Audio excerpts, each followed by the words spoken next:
ආයිබෝන් ඉතින් අද අලුත් වැඩසටහනක් අපේ කමතුලින් ඉතින් ඔයගොල්ලෝ දන්නවා නවසීලන්තයේ ලෝකයේ අනිත් රටවල් වලට සාපේක්ෂව මේ කොවිඩ් එක ඉතාමත්ම සාර්ථකව ඒක සාර්ථකව මුහුණ දුන්න රටක්. ඉතින් අද අපි සම්බන්ධ කරගත්ත මේ නවසීලන්තයේ ඉන්න අපේ වෛද්‍යවරයෙක් අපේ ශ්‍රී ලාංකික වෛද්‍යවරයෙක් ඇත්තරම ඉතින් අපි කතා කරමු කොහොමද නවසීලන්තයේ මේ කොවිඩ් රැල්ලට මුහුණ දුන්නේ සහ දැන් මේ ඉස්සරහට නවසීලන්තයේ බලාපොරොත්තු වෙනවා මේ වැක්සිනේෂන් ප්‍රෝග්‍රෑම් එකක් කරන්න. ඉතින් මේ ප්‍රෝග්‍රෑම් එක කොහොමද කරන්න කියලාත් අපි වැඩිදුර විස්තර කතා කරන්න බලාපොරොත්තු වෙනවා සහ මේ වැක්සින් එකේ තියෙන දේවල් ගැනත් අපි කතා කරන්න බලාපොරොත්තු වෙනවා. ඉතින් ඒ සම්බන්ධව වැඩ කරන ડોක්ටර් කෙනෙක් අපි සම්බන්ධ කරගත්තා. ඉතින් අයිබෝන් ડોක්ටර්. අයිබෝන්.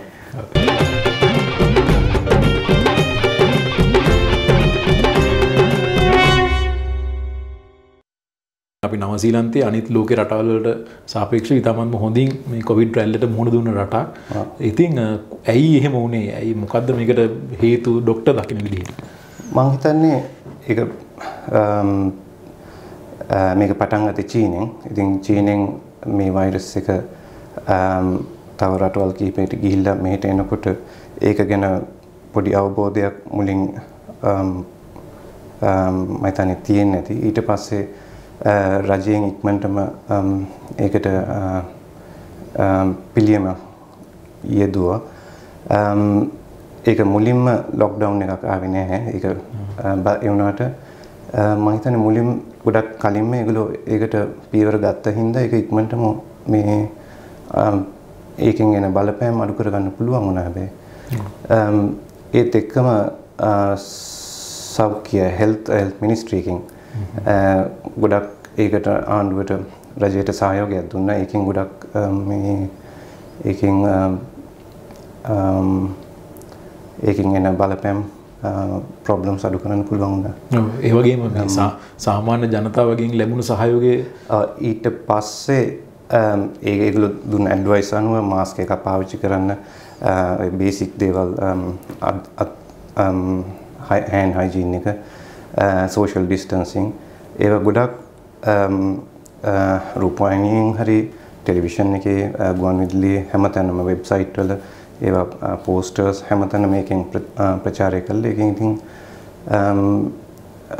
ලොකු අවධානයක් දුන්නා ඒකට. ඒකින්ද මම හිතන්නේ හැමෝම ඒක අනුගමනය කරා. ඔව්. ඉතින් අනිත් එක මම හිතන විදිහට ඉතින් මේ ගොඩක් අය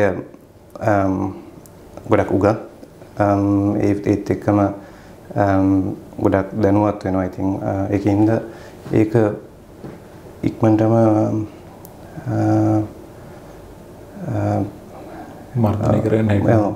දැන් අපි දකිනවා දැන් මෙහි පෞද්ගලික බස් රථයක වුණා තාම වුණත් මෙහි කොවිඩ් නැති වුණත් මේගොල්ලෝ බස් වල යද්දිත් මාස්ක් එක පළදිනවා. ඉතින් මම හිතන්නේ ලංකාවේ කවුරු හරි අපේ වැඩසටහන බලන් ඉන්නවා නම් ගොඩක් වැදගත් දෙයක් ඒක ඒ ආණ්ඩුවෙන් සහ ඒ සෞඛ්‍ය අංශ වලින් දෙන ඒ රූල්ස් පිළිපදින්න කියලා. ඉතින් ડોක්ටර් අපි දැන් පොඩ්ඩක් මේ විශේෂ කරුණු වලට අපි ආවොත් දැන් අපි මොකක්ද මම පොඩි ජෙනරල් ප්‍රශ්නයක් අහන්න. මොකක්ද මේ වැක්සින් එකක් කියන්නේ? වැක්සින් හදන ගොඩාක් ක්‍රම තියෙනවා. ඒ වැක්සින් එකකට මොකක් හරි ගන්න අපි මොකක් හරි දෙයක් ගත්තා කියලා ඒක හදන්න. ඒක ප්‍රෝටීන් එකක් වෙන්න පුළුවන්, DNA එකක් වෙන්න පුළුවන්, වෛරස් එකක් වෙන්න පුළුවන්, වෛරස් එක කොටසක් වෙන්න පුළුවන්. ඒ මොකක් හරි ගන්න දෙයකින් ඒක ඇඟට ඇතුල් කළා. ඇඟ ඇතුලේ ඒකට විරුද්ධව අපිට සාමාන්‍යයෙන් කියන්න පුළුවන් ඉල්නස් එකක් අඩුවෙන් ඉල්නස් එක හදලා ඒකෙන් ඇඟ ඇතුලේ මෙමරි එකක් ඩෙවලොප් කරනවා. ඇඟේ සෙල්ස් වල ලිම්ෆොසයිට්ස් කියන සෙල්ස් වල ඒකෙන් ඒ මෙමරි එක දුන්නාට පස්සේ ඇඟට ආය ඇත්තටම වෛරස් එකක් එනකොට ඇඟ දන්නවා ඒකට මේ වැඩ කරන්නේ කොහොමද කියන එක. ඔව්. ඒකෙන් ඒ ඉල්නස් එක හදන්න නැතුම් තියෙනවා. ඔව් එතකොට දැන් අපි දන්නා මේ ලෝකේ පුරාවටම දැන් වැක්සින් වර්ග රාශියක් තියෙනවා. සමහර ඒවා ලෝක සෞඛ්‍ය සංවිධාන වලින් ඇප්‍රූව් වෙලා තියෙනවා. සමහර තාම පෙන්ඩින් ඇප්‍රූවල්ස් තියෙන වැක්සින්ස් තියෙනවා. ඉතින් මේ වැක්සින් ඔක්කොම මේ එක ටයිප් එකද දැන් ડોක්ටර් කලින් සඳහන් කරුවේ නැත්නම් මේ එක එක ප්‍රභේද කියන්නේ මේ විදි තියෙනවද? ඒක ගොඩාක් වෛරස් වර්ග එන්නත් වර්ග තියෙන්න පුළුවන්. ගොඩාක් බහුලව තියෙන එක තමයි ලයිව් වැක්සින් හරි ලයිව් ඇටෙනුවේටඩ්. ඒ කියන්නේ ඇත්තටම ජීවි වෛරස් හරි බැක්ටීරියා එකක් හරි එහෙම හරි අඩපණ කරපු වෛරස් එක. උදාහරණයක් කිව්වොත් MMR වැක්සින් එක measles mumps rubella සරම්ප කම්මුල්ගායේ rubella ඊළඟ BCG rotavirus chickenpox shingles ඒ ඔක්කොම live viruses. ඊළඟට තියෙනවා inactivated viruses නැත්නම් dead virus එක. ඒ කියන්නේ ඒ virus එක නැති කරපු virus එකක් තියෙන්නේ. එහෙම virus කීපයක් තියෙනවා. ඊළඟට තියෙනවා ඒකේ සංඝටක cells වල තියෙන සංඝටක තියෙන cellular fraction කියන virus. ඊළඟට තියෙන්නේ toxins. ඒ virus එකේ තියෙන toxin එක. ඒ කියන්නේ විෂකාරකයක්. තමයි ඒකේ තියෙන්නේ. ඒ තමයි tetanus, diphtheria වගේ virus. ඒ තමයි අපේ traditionally ඉස්සරින් ඉඳන් ආපු virus ටික. ඊට පස්සේ දැන් මේ අලුතෙන් මේ කතා වෙන virus තමයි mRNA virus. ඊළඟ DNA virus, viral vector ඒ වගේ එන්නත්. ඒවා අලුත් එන්නත් ඔය දැන් උදාහරණයක් COVID vaccine එක. ඒ vaccine එක mRNA vaccine එකක්. ඒ වුණාට ඒක පළවෙනි පාරට එන්නතක් විදිහට පාවිච්චි කරන්නේ. ඒ වුණාට ඊට ඉස්සර මේක මිනිස්සුන්ගෙන් පිට පාවිච්චිලා තියෙනවා. උදාහරණයක් Zika virus, flu virus එක. හැබැයි දැනට එන flu virus එක එහෙම එකක් නෙමෙයි. flu vaccine එක sorry. ඒ වගේ තමයි එන්නත් වර්ග තියෙන්නේ. ඔව් ඒතර ડોක්ටර් දැන් ඔය එන්නත් වර්ග ගත්තම දැන් අපි කොවිඩ් වලට ආවොත් මේ කොවිඩ් වල තියෙන වැක්සිනුත් ඔය කියන වර්ග වලටම ආයත් දෙය. කියන්නේ දැන් අපි මක්කිලින් ප්‍රශ්නයක් ඇහුවොත් අපි මේ කොවිඩ් වැක්සින් කියලා අපි පේෂන්ට් කෙනෙක්ට අපි ඉන්ජෙක්ට් කරන්නේ ඇත්තටම කොවිඩ් වෛරස් එකද? නැහැ. කොවිඩ් එන්නත් වර්ග ගොඩක් තියෙනවා. ඉතින් ඒකෙන් mRNA කියන වැක්සින් වර්ගය ගත්තොත් ඒකේ තියෙන්නේ Pfizer වැක්සින් එක හදලා තියෙන mRNA වැක්සින් එකකින් ඊළඟට USA වල පාවිච්චි වෙන Moderna කියන වැක්සින් එක හදලා තියෙන්නේ mRNA වැක්සින් එකකින්. ඊළඟට තියෙනවා DNA වලින් හදපු වැක්සින් එකක්. ඒක ගොඩක් අය දන්න Oxford AstraZeneca වැක්සින් එක නැත්නම් ලංකාවේ පාවිච්චි කරන Covishield වැක්සින් එක. ඊළඟට Sputnik Russian වැක්සින් එක.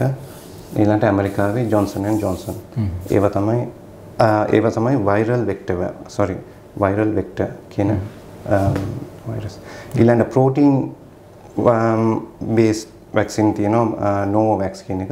ඒක ටිකක් වෙනස්. ඒක virus එක නෙමෙයි ඒක protein එකක්. ඊළඟට අර මම කලින් කියපු විදිහේ dead vaccine විදිහට පාවිච්චි වෙනවා Sinopharm, Sinovac, Covax කියන එක. ඉන්දියාව පාවිච්චි කරන Covaxin කියන එක.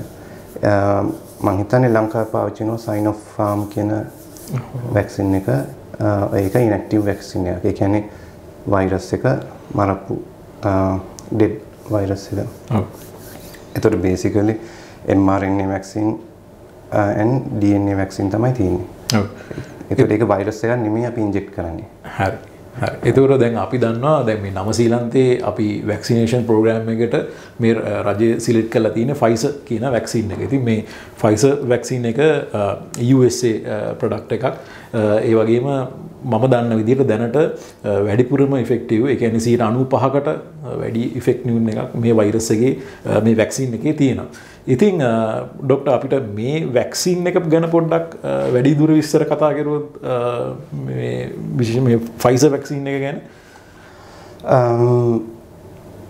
Pfizer vaccine එක මම හිතන්නේ මෙහෙට නවසීලන්තයට ගෙන්නන්න plan කරේ ගිය අවුරුද්දේ ඒ අවුරුද්දේ Pfizer vaccine එක ගේනවත් එක්කම plan කරා agreement මම හිතන්නේ sign කරලා තියෙනවා vaccine total 4කට.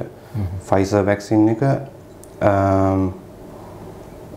Novavax vaccine එක AstraZeneca vaccine එකයි මම හිතන විදිහට Moderna vaccine එක. ඒ හතරෙන් Pfizer vaccine එක තමයි මෙහි ඒ බෙහෙත් පාලනය කරන organisation එක MedSafe එක. ඒකෙන් approve කරේ. ඒකෙන් දැනට ඒක approve කරලා තියෙන්නේ provisionally. ඒ කියන්නේ temporary approval එකක් දීලා තියෙන්නේ. හේතුව තමයි මේ vaccine තාම අලුත්. ඒකින්ද long term effects ගැන කවුරුත් දන්නේ ඒක හින්දා provision ඒක සාමාන්‍ය දෙයක්. ඒක අසාමාන්‍ය දෙයක් නෙමෙයි. අලුත් දෙයකට provisional දෙනවා approval එක. මේක මේ කාලය ඇතුළත පාවිච්චි කරන්න පුළුවන්. ඉස්සරහට ඒකේ full approval එක ගන්න Pfizer company එකෙන් data දෙන්න ඕනේ හැමතිස්සෙම. ඒක full approval එකක් එන්න. දැන්ට පාවිච්චි කරන්න තියෙන Pfizer එක හැබැයි ඉස්සරහට ඉතිරි සමහරක් ඒවත් පාවිච්චි කරන්න ඉඩ තියෙනවා. හරි. ඒවට sign කරලා තියෙන්නේ agreement.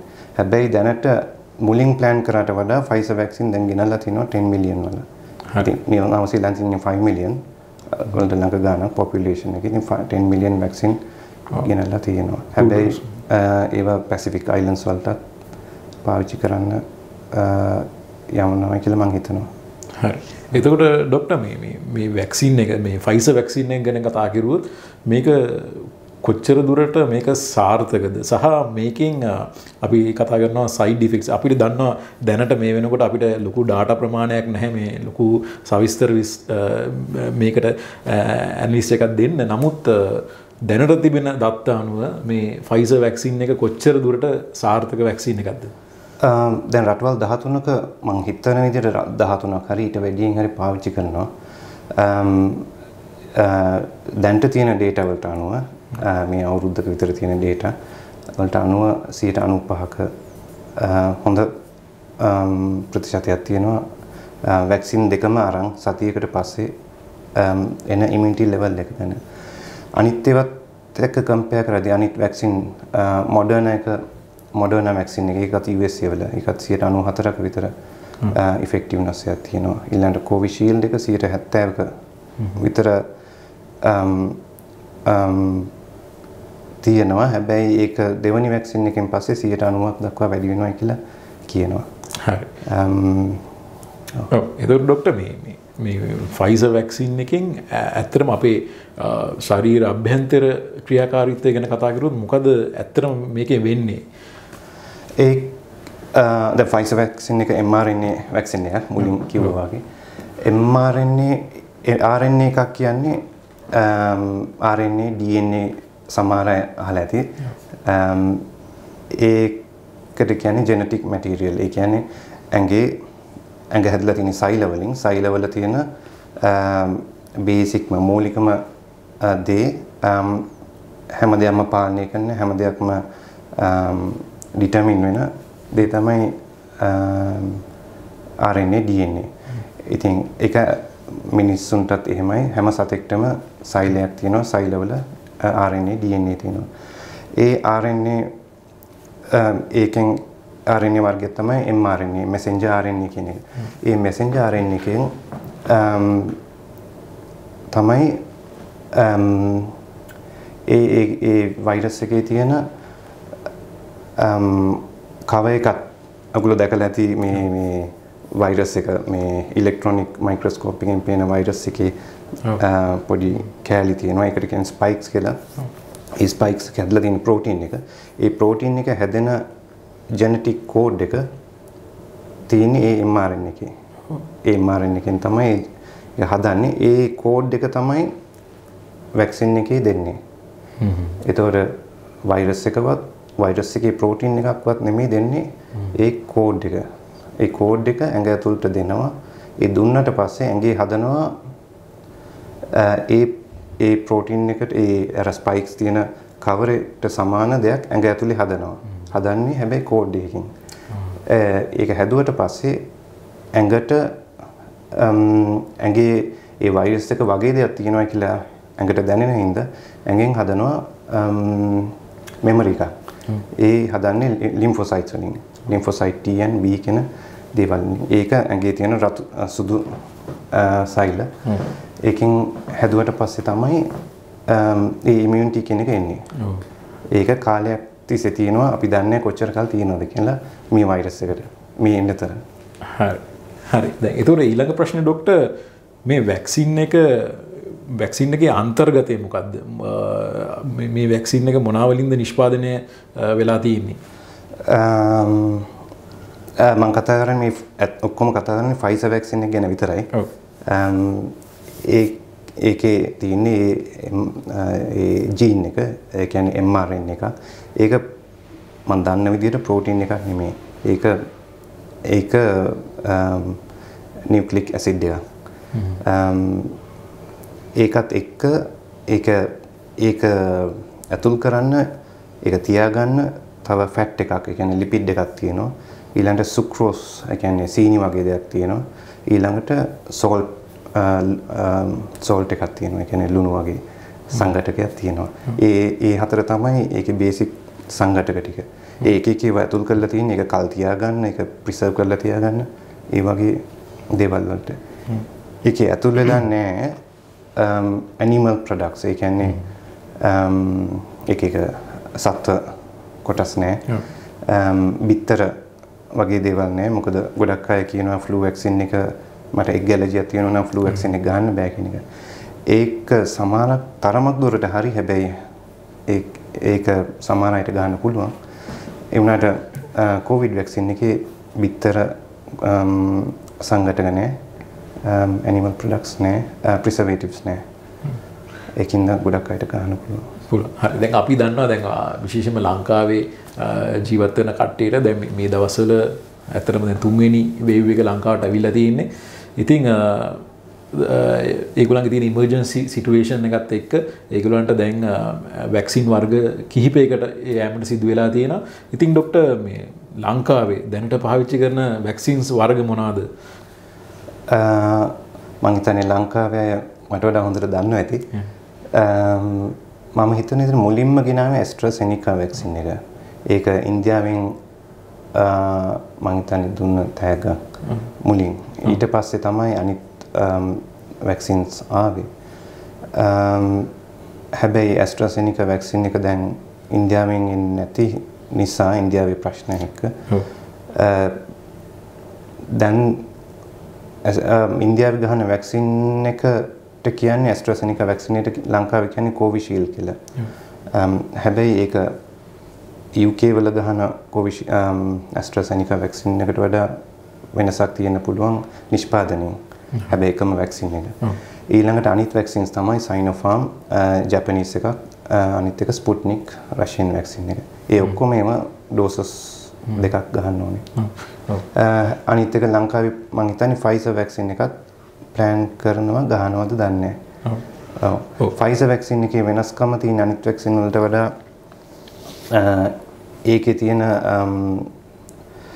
ඒක ස්ටෝර් කරන්න තියෙන අමාරුකම්, ඒකේ තියෙන වැඩිපුර ප්‍රශ්න තියෙනවා. ඔව්. ඒතර දැන් ලංකාවට දැන් විශේෂ නවසීනාන්තයට මේ වගේ පහසුකම් තිබුණත් ලංකාව වගේ රටකට මේ වගේ පහසුකම් නැති තත්ත්වය යටතේ මේ වැක්සින් එක ඒ තත්ත්වය යටතේ නොතියා මේක පාවිච්චි කරුවොත් ඒක යම්කිසි ආකාරයක මේක වෙන පැත්තකට හැරෙන්න පුළුවන්ද?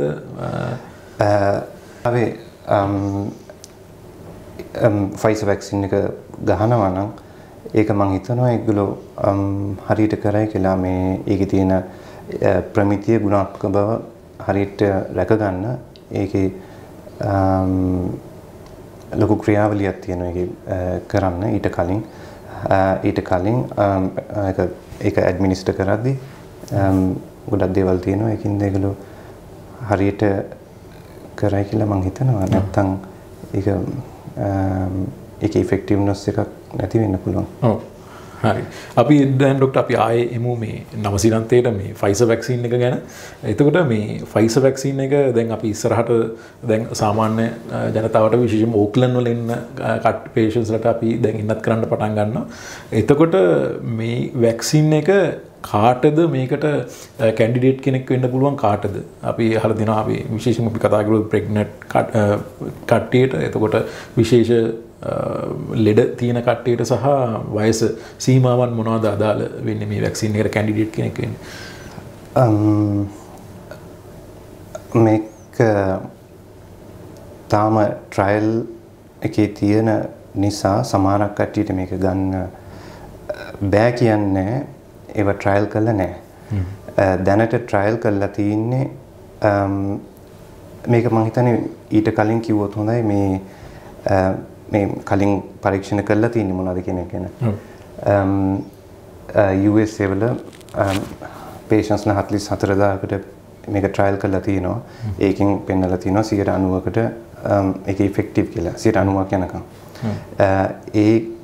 ඒ කියන්නේ clinically phase 1, phase 2, phase 3 කියන trials වල එන evidence එක අනුව. ඉතින්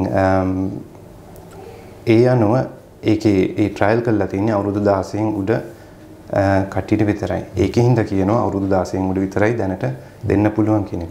ඒකෙන් කියන්නේ අවුරුදු 16න් පහළ කවුරු හරි ගත්තොත් ඒක හානියක් කියලා. ඒක ට්‍රයල් කරලා නැති හින්දා විතරයි එහෙම කියන්නේ අවුරුදු 16න් පල්ලෙය ගන්න එපයි කියලා. හැබැයි මේ ළඟදිම ඒක වෙනස් වෙන්න ඉඩ තියෙනවා. මොකද අවුරුදු 12යි 16යි අතරත් දැන් ට්‍රයල්ස් කරන් යනවා. ඉතින් ඒකින් ඒක ඉස්සරහට වෙනස් වෙයි.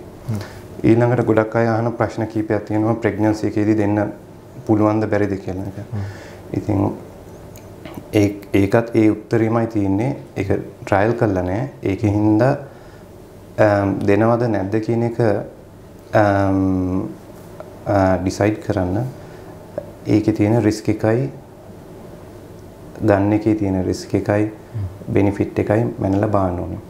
ඉතින් මේ නිව්සීලන්ත වගේ රටක දැන්ට කොවිඩ් වසංගතයේ මේ කමියුනිටි එකේ නැති කාලෙක කොවිඩ් වැක්සින් එකක් හරි කියන්නේ ඒකේ ඉෆෙක්ට්ස් දන්නේ නැති අවස්ථාවක දෙනවද නැද්ද කියන එක හිතලා බලන්න ඕනේ. හැබැයි ඒ වගේම ප්‍රෙග්නන්ට් කෙනෙක් බෝඩ් එකේ වැඩ කරනවා නම් හයි රිස්ක් තැනක වැඩ කරනවා නම් සමහර විට ඒක එයාට හොඳ වෙන්නත් පුළුවන්. මොකද රිස්ක් එක වැඩි හින්දා. ඒ වගේම ඉන්දියාව වගේ රටක ගත්තොත් රිස්ක් එක කොවිඩ් රිස්ක් එක ගොඩක් වැඩි. ඒකින්ද වැක්සින් එක ගන්න එක හොඳ වෙන්න පුළුවන්. ට්‍රයල් කරේ නැති වුණා. ඒතර අපි සීනියර් කට්ටිය ගැන කතා කරුවොත් අවුරුදු මේක ඕන ඊට පස්සේ අවුරුදු එහෙම වයස් සීමාවක් නැහැ. ඕන කෙනෙක්ට ගන්න පුළුවන්. ඒකේ හානියකුත් නැහැ. මොකද ඒක ලයිව් වැක්සින් එකක් නෙමෙයි. ඒකෙන් ඉල්නස් එක හදන්නේ නැහැ. ඒකින්ද 16න් උඩ ඕනම කෙනෙක්ට ගන්න පුළුවන්. ඉමුනිටි අඩු අයටත් ගන්න පුළුවන්. ඒ කට්ටියට තමයි වැඩියම හොඳ. ඊළඟට කැන්සර් තියෙන අයට ගන්න පුළුවන්. හැබැයි ඇක්ටිව් කැන්සර් එකක් තියෙනවා නම් දැනට ට්‍රීට් නොකර ප්‍රෝග්‍රෙස් වෙන කැන්සර් එකක් තියෙනවා නම් ඒ කට්ටියට ගන්න පුළුවන්. හැබැයි ඒක ඩිස්කස් කරලා ගන්න ඕනේ ඒ ස්පෙෂලිස්ට් එක්ක. ඊළඟට කීමෝതെරපි ගන්න අය ඒ කියන්නේ කීමෝതെරපි කියන්නේ ඉමුනිටි එක අඩු කරන බෙහෙත් ඒකත් ගන්න පුළුවන්. මේක මේ mRNA වෛරස් එකක් හින්දා මොකද ඒක ලයිව් වැක්සින් එකක් නෙමෙයි. ඒ කට්ටියටත් ඒක ගන්න පුළුවන්. ඒකත් ඩිස්කස් කරන්න ඕනේ ඒ ස්පෙෂලිස්ට් එක්ක. මොකද ඒකේ ටයිමින් එකයි වැදගත් වෙන්නේ ඒ කීමෝതെරපි සෙෂන්ස් අතරතුර. ඊළඟට තව ප්‍රශ්නයක් තමයි බ්‍රෙස්ට් ෆීඩින් වලදී ගන්න පුළුවන්ද කියන එක. ඒක නම් ප්‍රශ්නයක් නෑ කියලා තියෙනවා. ගන්න බෑ උණ තියෙනකොට හරි කොවිඩ් වගේ ෆ්ලූ වගේ වෛරස් එකක් තියෙන වෙලාවක ගන්න එපයි කියලා කියනවා. ඒක නරකක් වෙන්නේ නැහැ. හැබැයි එහෙම කියන්නේ කොවිඩ් වගේ එකක් තිබුණොත් එහෙම ඒකේ වෛරස් එකේ තියෙන අපි දන්නේ නැහැ මොකක්ද ඒකට හැදුනේ කියන එක. හරි. ඒ කියන්නේ ડોක්ටර් දැන් කියන්නේ අපිට දැන් ඔල්රෙඩි මේ වෛරස් එක අපේ ඇඟ තුළට ඇතුල් වෙලා තියෙනවා නම් මේ වැක්සින් එක අරගෙන තේරුමක් නැහැ කිය තේරුමක් නැහැ කියන එක නෙමෙයි. ඒ වෛරස් එක ආවට පස්සේ අපිට ඒ වැක්සින් එකෙන් එන ඉෆෙක්ට්ස් අපිට දැනගන්න බෑ. يعني සයිඩ් ඉෆෙක්ට්ස් වගේම දැනගන්න බෑ. හැබැයි කොවිඩ් හැදිච්ච කෙනෙක්ට වුණත් වැක්සින් එක රෙකමෙන්ඩඩ් ගන්න කියලා කියනවා. ඔව්. හරි. දැන් ඊළඟ ප්‍රශ්නේ තමයි මේ වැක්සින් එක. දැන් අපි දන්නවා විශේෂයෙන්ම නවසීලන්තේ දැන් මේ වින්ටර් එකට යද්දී අපි ගොඩක් දෙනෙක් එන්නත් කරගන්නවා ෆ්ලූ වැක්සින් එක. ඒ වගේ වැක්සින් එකක් එක්ක මේ කොවිඩ් වැක්සින් එක අපිට පාවිච්චි කරන්න පුළුවන්ද? දැනට සති දෙකක් ෆ්ලූ වැක්සින් එක ගහලා සති දෙකක් ගියට පස්සේ කොවිඩ් වැක්සින් එක ගන්න පුළුවන්. එහෙම නැත්නම් කොවිඩ් වැක්සින් එක දැනට එකක් ගහලා තියෙනවා නම් දෙවනි ඩෝස් එක සති 3කින් ගෙවුවට පස්සේ ඊට පස්සේ සති 2කින් ආය ෆ්ලූ වැක්සින් එක ගන්න පුළුවන්. ඒ වුණාට දැනට ගොඩාක් අයට කොවිඩ් වැක්සින් එක දැනට ගන්න නැති හින්දා ෆ්ලූ වැක්සින් එක දැන් ගන්න එක හොඳයි. මොකද ඊට පස්සේ කොවිඩ් වැක්සින් එක ගන්න පුළුවන්. අපි හැබැයි ඒ දෙක අතරේ බැලන්ස් කරොත් මොකද්ද හොඳ ගහන්න එකක් ඉල්ලුවොත් කොවිඩ් වැක්සින් එක තමයි රෙකමන්ඩ් කරන්නේ ඉස්සෙල්ලා ගන්න කියලා. මොකද සමහර අය කැමති නෑ ෆ්ලූ වැක්සින් එක ගන්න. එතකොට ડોක්ටර් මේ ෆයිසර් වැක්සින් එකේ ගැන අපි කතා කරමුද? ඒකේ මේකේ ඩෝස් කීයක් තියෙනවද හරි එෆෙක්ටිව් එකට එන්න සහ මේ ඩෝස් දෙකක් තියෙනවා නම් මොකද්ද මේකේ ඉන්ටර්වල් එක කොහොමද? ඒ ගැන අපි පොඩ්ඩක් කතා කරමු. ෆයිසර් වැක්සින් එකයි ගොඩක් අනිත් තියෙන වැක්සින් වල ඩෝස් දෙකක් ගන්න ඕනේ. දැන්ට තියෙන එකම වැක්සින් එක ඩෝස් එකක් ගන්නවා ජොන්සන් ඇන්ඩ් ජොන්සන් වැක්සින් එක. ෆයිසර් වැක්සින් එක පළවෙනි ඩෝස් එක ගහලා සති 3කින් දෙවෙනි එක ගන්න ඕනේ. ඒක පොඩ්ඩක් පරක්කු නැහැ කියලා ප්‍රශ්නයක් නැහැ. උනාට කියනවා සති 3කින් ගියොත් හොඳයි කියලා. ඉමුනිටි එක පළවෙනි වැක්සින් එකෙන් ගොඩක් දුරට එනවා. හැබැයි අර 95% ඉෆෙක්ටිව් කියන්නේ සති 3කින් සෙකන්ඩ් ඩෝස් එක ගහලා ඊට පස්සේ සතියක් ගියාට පස්සේ එනි ඉමුනිටි ලෙවල් එක. එතකොට දැන් අපිට මොකක් හරි අපිට ප්‍රශ්නයක් ඇති වුණොත් අපිට කියන්නේ පළවෙනි වැක්සින් එක අපි එක වර්ගයකින් ඒ කියන්නේ දැන් අපි කතා කරුවා ෆයිසර් එකකින් අපි අරගෙන අපිට දෙවෙනි වැක්සින් එක ඒ වෙලාවේ අවైలබල් නැති මොන හරි ප්‍රශ්නයක් වෙලා අපිට වෙන ප්‍රොඩක්ට් එකකට අපිට යන්න පුළුවන්ද? ඒ කියන්නේ මේක ඉන්ටර්චේන්ජබල් කරන්න පුළුවන්ද? මොකක් හරි කම්ප්ලිකේෂන් එකක් එන්න පුළුවන්ද? මම හිතන්නේ ඒකට හරියටම කාටවත් උත්තර දෙන්න අමාරුයි. හැබැයි ඒක ගැන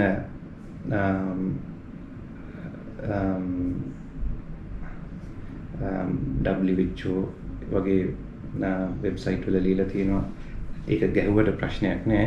ගහනවා නම් විශේෂයෙන් AstraZeneca වැක්සින් එකයි Moderna වැක්සින් එකයි පළවෙනි ඩෝස් එක ගහලා දෙවෙනි එක වෙන එකකින් ගහනවා නම් Pfizer වගේ එකක් සති 4ක ගැප් එකක් තියලා එක ඩෝස් එකක් විතරක් Pfizer එකකින් ගහන්න කියලා. ඒක අදාළ වෙන්නේ මම හිතන්නේ වෙන රටකින් මෙහෙට එන අයට තමයි ගොඩක් දුරට අදාළ වෙන්නේ. දැන් එතකොට මේ Pfizer වැක්සින් එකේ විශේෂත්වය තමයි මේකේ ස්ටෝරේජ්. ඒ කියන්නේ මේක තබා ගැනීමේ පහසු තියෙන තත්ත්ව ඉතාමත්ම වැඩි අධික ශීත තියෙන තත්ත්වයට තමයි මේ වැක්සින් එක ස්ටෝරේජ් කරන්න ඕන. අපි ඒ ගැන පොඩ්ඩක් කතා කරමු. මේ දැන් අපි දැන් ඉස්සරහට මේක රෝල් අවුට් කරනවා ඔක්ලන්ඩ් වල. එතකොට මේ කොහොමද මේ ෆැසිලිටිස් මේ හැම සෙන්ටර් එකකම තියෙනවද? කොහොමද ඒක වෙන්නේ? Pfizer වැක්සින් එක ස්ටෝර් කරන්න ඕනේ ඒගොල්ලෝ රෙකමන්ඩ් කරලා තියෙන්නේ -80යි -60යි අතරේ සෙල්සියස් තියෙන උෂ්ණත්වය. ඒක ස්ටෝර් කරන්නේ ලොකු ෆ්‍රිජ් වල මෙහින් පිට ඕක්ලන්ඩ් වල එක ඒරියා එක. මොකද ෆැසිලිටිස් නැති හින්දා එච්චර උෂ්ණත්වය තියාගන්න. ඒ උෂ්ණත්වය මාස 6ක් තියාගන්න පුළුවන් වැක්සින් එක. ඊට පස්සේ තමයි අනිත් සැටලයිට් පොඩි ක්ලිනික් වලට හරි මාස් වැක්සිනේෂන් සෙන්ටර්ස් වලට ඒක ඩිලිවර් කරන්නේ. ඒක ඩිලිවර් කරාට පස්සේ ඒ ටෙම්පරේචර් එක තියාගන්න බෑ. මොකද ඒ ෆැසිලිටිස් නැති හින්දා තියාගන්නේ සෙල්සියස් 2.8 අතරේ. ඒ උෂ්ණත්වය ඒ තමයි අපේ normal ෆ්‍රිජ් වල උෂ්ණත්වය. ඒක දවස් 5ක් තියාගන්න පුළුවන් දැනට. ඒ දැනට තියෙන රෙකමෙන්ඩේෂන් එක අනුව. හැබැයි ඉස්සරහට ඒක වෙනස් වෙනවයි කියලා කියනවා. ඒ දවස් 5 නෙමෙයි මාසයක් තියාගන්න පුළුවන් කියලා කියනවා. ඒක දැනට කොහෙද දැනට කියන්නේ හැබැයි එහෙම වෙයි කියලා හිතනවා. ඊළඟට ඒක තමයි තියෙන අමාරුම දේ ඒක මැනේජ් කරන එක. මොකද දවස් 5ක් තියාගන්න එකයි උෂ්ණත්වය පාලනය. ඒ දෙක තමයි ෆයිසර් වැක්සින් එකේ තියෙන අමාරුම කොටස් දෙක. ඊට අමතරව ඒකේ ඊළඟ ලෙවල් එක තමයි ඒක වැක්සින් එක ඩ්‍රෝ කරන එක. ඒ කියන්නේ ඒ patient කෙනෙක්ට දෙන්න වැක්සින් එක හදාගන්න එකත් අනිත් ෆ්ලූ වැක්සින් හරි අනිත් වැක්සින් වල ගොඩක් වෙනස්. ඒකෙන් දත් මේ රෝල් අවුට් එක ටිකක් අමාරුයි. උදාහරණයක් ෆ්ලූ වැක්සින් එක ගත්තොත් ඒක එක වයල් එකක් හදලා වැක්සින් එක අරන් දෙන්න තියෙන්නේ. ඒ වුණාට ෆයිසර් වැක්සින් එක ඒක උදේ පාන්දර ෆ්‍රීස් එකෙන් ගත්තට පස්සේ ඒක පැයක් තියන්න ඕනේ එළියේ. ඒක එක ටෙම්පරේචර් එකට එනකන් ඊට පස්සේ ඒ එක වයල් එකකින් ඩයිලියුට් කරලා හදාගන්න ඕනේ ඩෝසස් රෙකමන්ඩ් කරලා තියෙනවා 5ක්. හැබැයි න්‍යායසිල්ලන්තේ හදනවා 6ක් එක වයල් එකකින්. ඒ 6 හදලා ඒක මේ එළියට මේ ඉර එළියට හරි මේ ලයිට් එළියට හරි ඒක වරුතු දෙන්නේ. ඒකින්ද ඒක වහලා තියන්න ඕනේ. ඒත් එක්කම ඒක ගොඩක් ඩෙලිකේට් වැක්සින් එකක්. ඒව වැටෙන්න බෑ, වදින්න බෑ. ඒ වයල් ඒකින්ද ඒව හරි විදියට ඒක කරන්න ඕනේ. ඒ ප්‍රොසෙස් එකේ කොහේ හරි ඒක වැරදුනොත් එහෙම ඒ වැක්සින් එක ඉෆෙක්ටිව් නෑ. ඒක තමයි මෙච්චර කල් යන්නේ ඒක කරන්න. සමහර රටවල ඒක කරන්න අමාරුත් ඒක හින්දාම තමයි. ඉතින් ඒත් එක්කම නිව්සීලන්ත වල තියෙනවා මේක ඔක්කොම රෙකෝඩ් කරන්න සෙන්ට්‍රල් ඩේටාබේස් එක CIR කියලා COVID immunization register. ඒක දැනට ගොඩක් දුරට හදලා ඉවරයි. තාම හදාගෙන යනවා සමහර කොටස්. ඒක national register එක. ඒ register එකේ හැමෝම ඉන්නවා. නිව්සීලන්ත වල හැමෝම ඉන්නවා. ඒක immigration එකට connected. ඒ හැමෝටම ඒ NHI එකට අමතරව ඒගොල්ලන්ට වෙනම කේස් නම්බර් එකක් දීලා තියෙනවා. ඒ කවුරු හරි වැක්සින් සෙන්ටර් එකට ගියොත් ඒක දැනගන්න පුළුවන් නම දුන්නම මෙයාට මේක ගහලා තියෙනවද නැද්ද කියන එක. ඒකෙන් තමයි රෙකෝඩ් වෙන්නේ ඔක්කොම.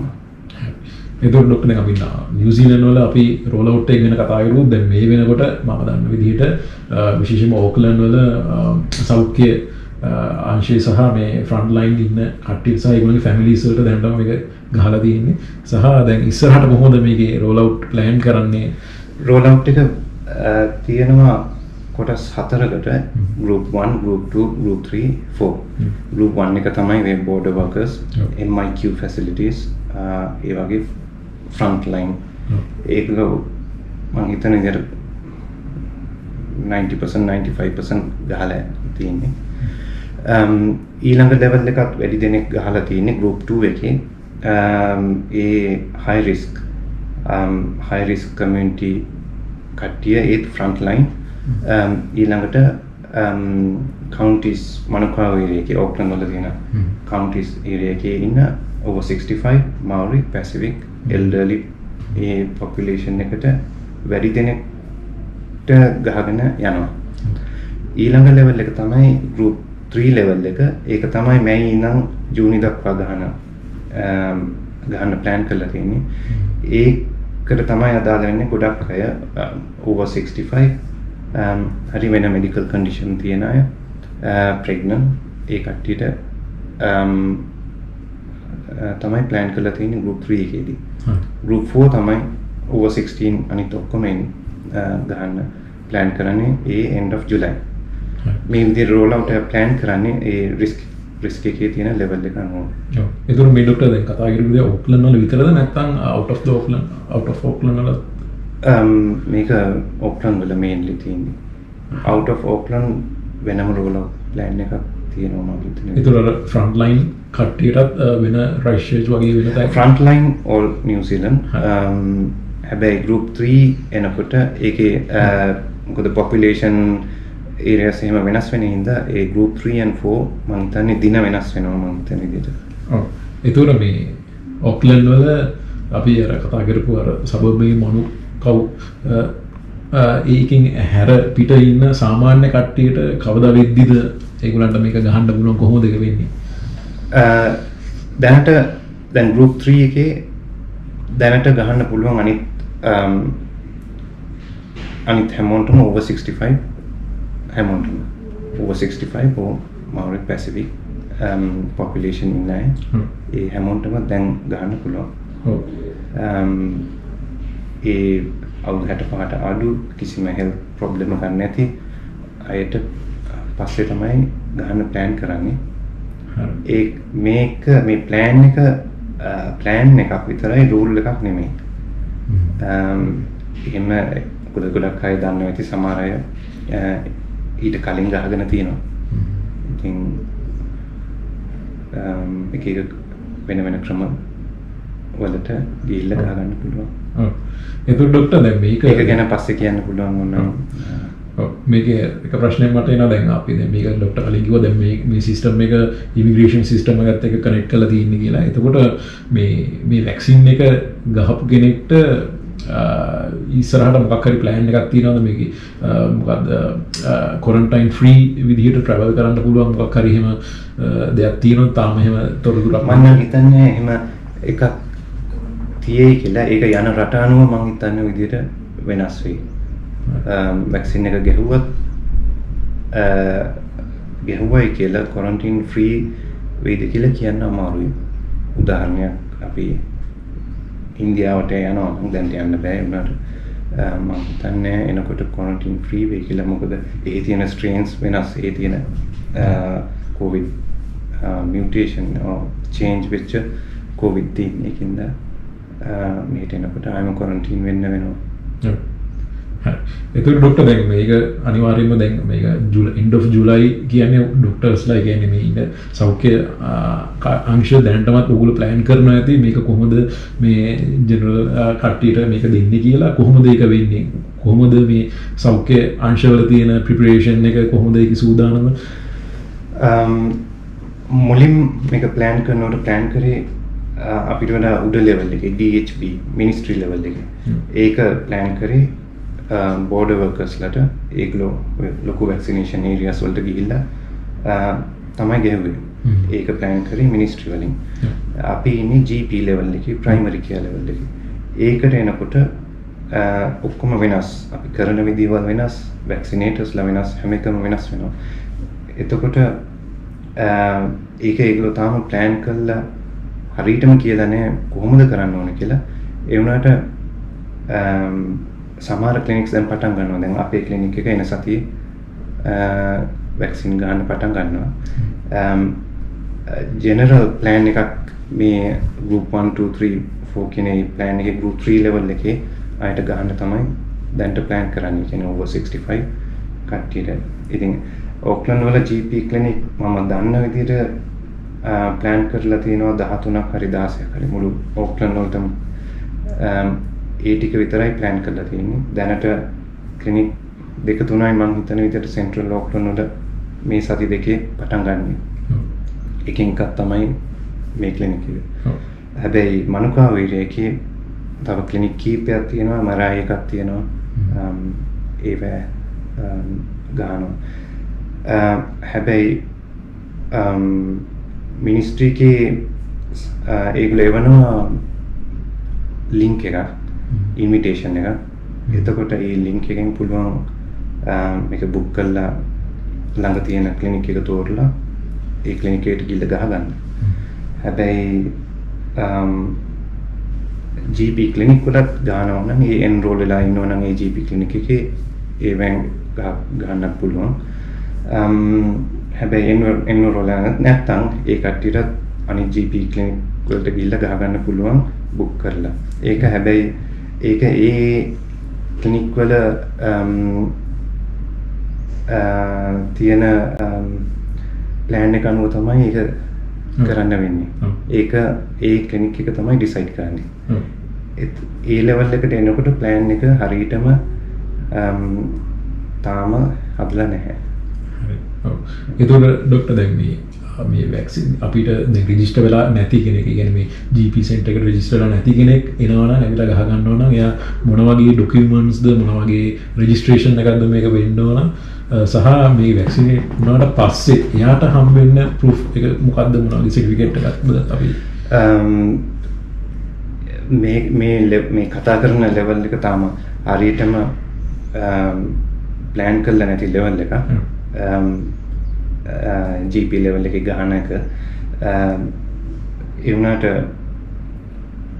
දැනට කරන් යන විදිය ඒක සති කීපෙන් කීපෙ වෙනස් වෙනවා. දැනට කරන් යන්නේ අපේ normal system එකට ඒක බුක් කරනවා.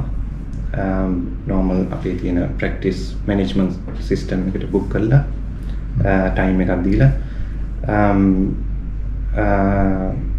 එදාට එන්න කියනවා. ආවට පස්සේ වෙනම මේඩිය එකක් එකට වෙන් කරලා තින්නේ. ඒකට ඇවිල්ලා ඊට පස්සේ ඒ රිසෙප්ෂන් එකට ආවම ඒගොල්ලන්ගේ රිසෙප්ෂන් එකේ තියෙනවා වෙනම මේ COVID immunization register එකට login වෙලා ඒ patient ගේ නම කිව්වම නම විතරයි අවශ්‍ය වෙන්නේ. ඒක ඔක්කොම details ගන්න පුළුවන්. ඒකට වෙනම case number එකක් තියෙනවා හැම patient එකම. visa, passport මේ මොනවා අවශ්‍ය වෙන්නේ නැහැ. මොකද මේක national program එකක් ඉන්නවා.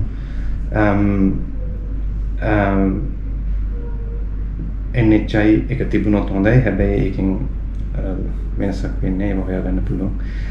GP කෙනෙක් එක enroll වෙලා ඉන්නෝ නම් GP එකේ details තියෙන එක හොඳයි. මොකද ඒක COVID vaccine එක ගෙවුවට පස්සේ ඒ clinic එකට යවනවා මෙයා COVID vaccine එක ගෙවුවා කියන එක. ඉතින් ඇවිල්ලා දැනට රෙජිස්ටර් වෙන්න තියෙන ඒ ක්‍රමය විතරයි. හැබැයි ඉස්සරහට මේ සිස්ටම් එක ඩෙවලොප් වෙනකොට තව වෙන ක්‍රම තියෙන්න පුළුවන්. SMS හරි ඊමේල් ලින්ක්ස් හරි. හරි, දැන් අපි වැඩසටහනේ අවසාන භාගයට ඇවිල්ලා ඉන්නේ. ඩොක්ටර් දැන් අපි නවසීලන්තේ කියන්නේ ඇත්තටම අනිත් ලෝකයේ රටවල් බලද්දී low risk region එකේ ඉන්න රටක් මේ COVID පැත්තේ. ඉතින් ඩොක්ටර්ගේ රිකමන්ඩේෂන් එක අනුව මේ වැක්සින් එක මෙහෙ ඉන්න කෙනෙක් ගහගත යුතුද නැද්ද, මොකක්ද සයිඩ් ඉෆෙක්ට්ස් ඉන්න පුළුවන් දැනට තියෙන ඩාටා වලින් ඩොක්ටර්ගේ රිකමන්ඩේෂන් එක මොකක්ද? මම හිතන්නේ සයිඩ් ඉෆෙක්ට්ස් ගැන කතා කරොත් පැය 6යි පැය 24යි ඇතුළේ ඉන්න පුළුවන් සයිඩ් ඉෆෙක්ට්ස් තමයි පේන් එක, ඒ ඉන්ජෙක්ෂන් එකේ එන පේන් එක. ඒක තරමක් දුර අනිත් වැක්සින් එක එක්ක බලද්දී පොඩ්ඩක් සිග්නිෆිකන්ට්. ඒ වුණාට ලොකු පේන් එකක් නෙමෙයි. ඒක දවසක් විතර තියෙන්න පුළුවන්.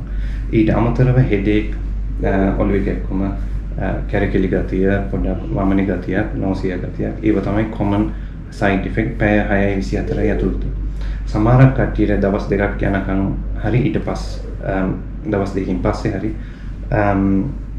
flu like illness එකක් කියන්නේ headache, muscle pain, යන් හෙම්බිරිසාව ගතිය, පොඩ්ඩක් උන low grade fever එක වගේ එන්න පුළුවන්. ඒවා තමයි common side effects. ඊට අමතරව මේ අපි රෙකෝඩ් කරනවා mild side effect හරි serious side effects හරි. මේ COVID vaccine එකේ දැන්ට මෙහි දීලා තියෙනවා 1,70,000කට ලං වෙන්න vaccine. ඒවෙන් 1,200 ගාණක් report වෙලා තියෙනවා side effects. ඒ side effects වලින් 1,200න් side effect 35ක් තමයි තරමක් දුරට serious කියලා හිතපු side effects තියෙන්නේ. හැබැයි ඒවත් ආයෙම analyze කරලා බලපුවම yes, ඒ 35 allergic reactions normal විදියට manage කරලා තියෙනවා. ඊට අමතරව කතා කරලා තියෙනවා blood clot ගැන. සමහර අය මම හිතන්නේ අහලා ඇති blood clot එනවා.